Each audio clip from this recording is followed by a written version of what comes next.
Gluvi i nagluvi upućeni su samo jedni na druge i uglavnom marginalizovani. Za bolje uključivanje u društvo i kvalitetniji život potreban im je način za komunikaciju.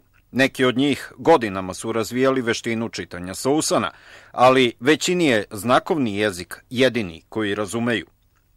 Promocija priručnika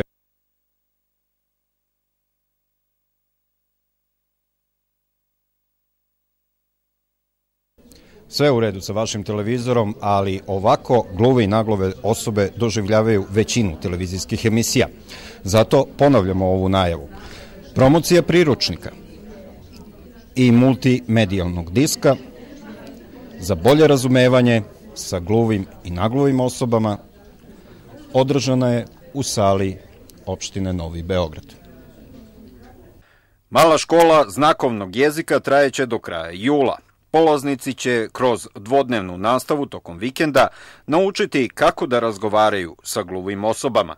Obuhvatili smo dosta širok broj građana i širok krug građana u skladu sa njihovim profesijama i godinama, tako da rad je organizovan prema specifičnostima rada u radionicama znakovnog jezika i neće preći 15 do 20 učesnika u grupi. Biće održavano po 3 radionice svakog vikenda i biće ukupno obuhvaćeno 160 mladih građana koji su spremni da postanu saradnici u radu sa slušno oštećenim osobama. Kada se jednom osposobe, za šta će oni biti korišćeni? Gde će moći da se iskažu to novo što su naučili? Upravo to, da se ne zaboravi, nego da primene stvarno znanja onako kako smo mi zamislili.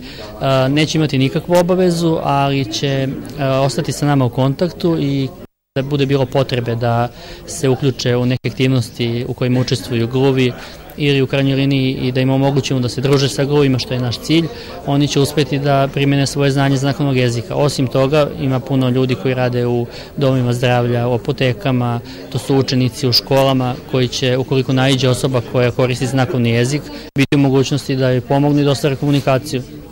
Priručnik i multimedijalni disk uz pomoć finske ambasade kreirali su defektolozi Stevan i Violeta Nestorov i predsjednica nevladine organizacije Pomoć porodici Primarius dr. Ljiljana Abramović-Savić. Partneri u projektu su Gradska opština Novi Beograd i osnovna škola Ivan Gundulić uz podršku Saveza gluvih i naglovih Srbije.